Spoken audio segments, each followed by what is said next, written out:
And we are back with the fourth segment of the GSMC Basketball Podcast, brought to you by the GSMC Sports Network. And in this fourth segment, I will not only be answering some questions in the chat, because there was one that I would like to look at with Carito MVP commenting, but I also am going to be paying attention to some of the games that are going on right now. One of the games that's happening right now is Northwestern going up against Florida Atlantic. And right now, the score, they're in the second half. The score is 33-27 right now with 15 minutes left. And, ooh, nice floater. Northwestern right now is leading Florida Atlantic 35-27. And so far, this is starting to look very good for my bracket. I will say that right now, even though my bracket is already busted.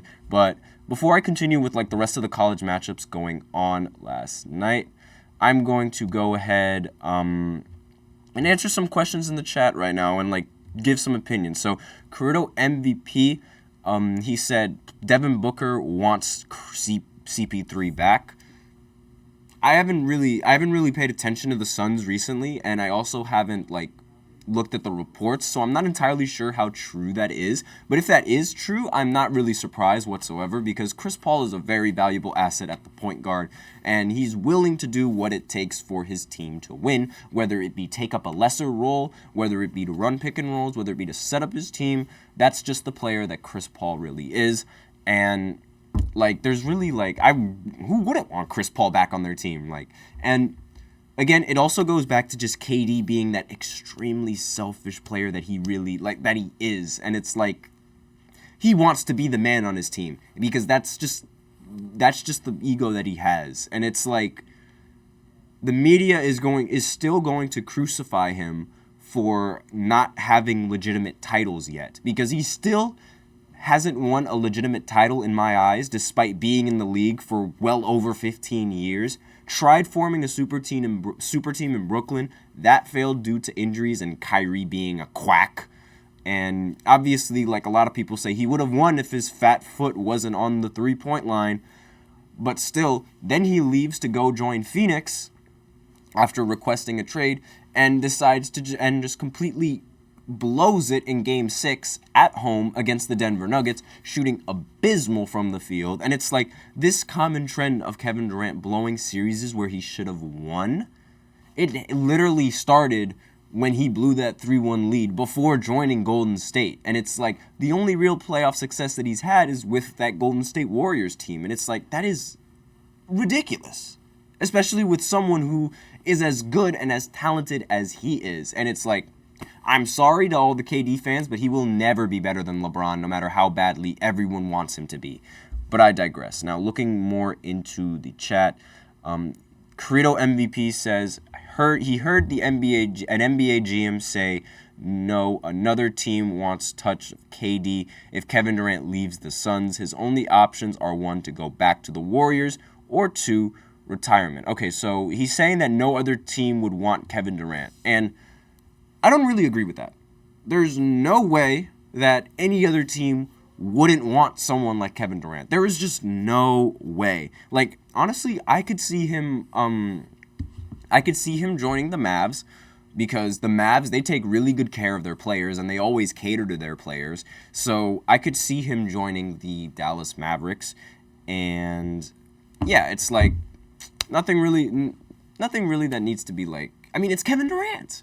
Why wouldn't any team want Kevin Durant on their roster? I don't think that's true. I really don't think what you said was true whatsoever, but that's just me.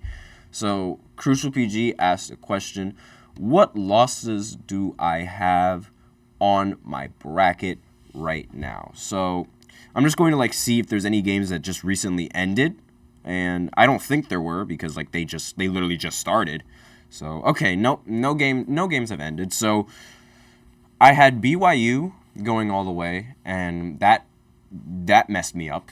So that was the first game that messed me up. And there was the other team. I also had Nevada pulling off the upset. On Dayton, but that ended up not happening. Nevada ended up blowing the game by allowing Dayton to go on a 24-4 run, I believe.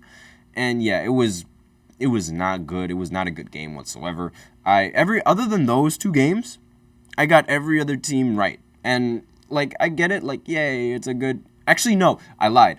The other team that I messed up was Oakland going up against Kentucky. Like, in one of my brackets, I had Kentucky losing, but most of the time I put the University of Kentucky making it all the way. Well, not all the way, but like making it past the first round, because it's like they are the University of Kentucky. It's really difficult to not put them as a team that advances. But it's like, and that loss to St. Peter's, that was like a one in a lifetime, 1 in a million thing. That's what I thought. But nope, happens again to what team is this? Let me just load up the box scores to Oakland, straight Oakland. And it's like, again, it was kind of fluky because they did have that one player just hit 10 straight threes and get 32 points. And like, obviously, like, that's a ridiculous performance coming in from him, and a miracle performance, but still, it's like no one expected them to just lose regardless. But I digress. So those were the teams that messed up my bracket.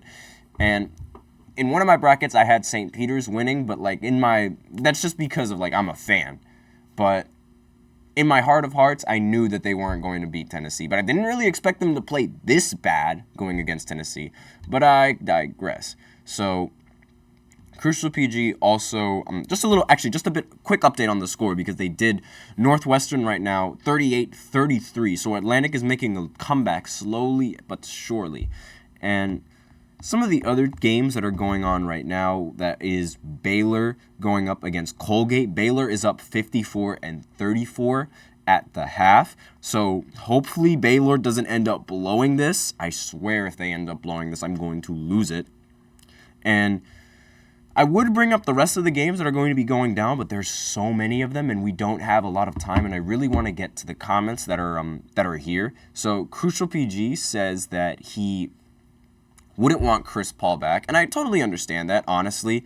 Like, I mean, speaking from, like, I know I said I wouldn't mind having Chris Paul back, but that's just because of, like, the veteran aspect of Chris Paul. Like, he could teach, like, not only could he like be a useful in the pick and roll, but he could teach so many other players to be better versions of themselves, and to like not just make use of like other big men, but when he was pick and rolling with DeAndre Ayton, like Ayton was getting so many easy looks that he just wouldn't have gotten if it wasn't for Chris Paul, in my personal opinion.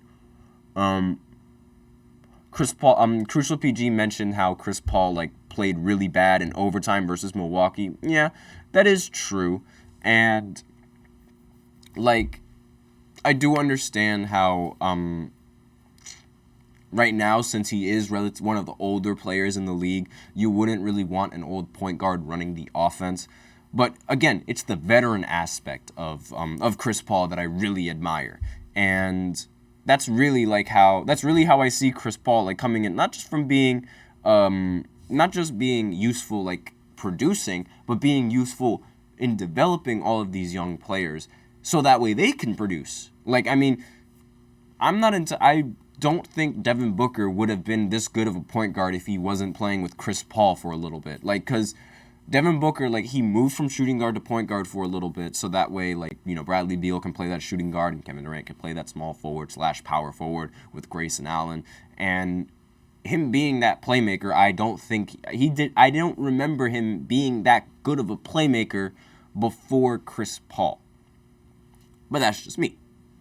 So, let me see. Another game that is about to go down is San Diego State going up against the UAB Blazers. Now, I believe I do have San Diego State winning this round, so please, hopefully I am right. The game is literally about to start in maybe 2 or 3 minutes, but I'm just going to quickly look at this game right now. Northwestern, they went on a run, and the score is 43-36 right now with 11 minutes left, and it looks like they're going to go into a timeout. And yeah, so with that timeout, I think that is a very good spot to stop the stream, and that would be the end of the show. So thank you so much for tuning into the GSMC Basketball Podcast, brought to you by the GSMC Sports Network. Your support means a lot to us, so please remember to subscribe to the show and to leave a positive review. really does make a difference. We also invite you to follow us on Facebook, Twitter, TikTok, and Instagram for more content and updates. And as I said in the beginning of the first two segments, I like to remind everybody to please tip and to donate. Use the link that is in the description or the link that is displayed below the ticker on every single show segment. That is GSMCPodcast.net. Helps the show, makes the show much more interactive between myself and you guys. Put your comments directly in front of my screen. And with that, that is the end of the podcast. I am your host, Nelson. Thank you once again. And as always, take care.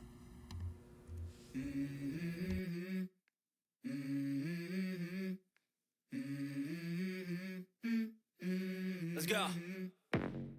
I wake up to a little bit of drool on my pillow, feel like it's gonna be a bad day. Yeah, I'm tired of shit, and the coffee ain't hit yet, damn, ain't that great.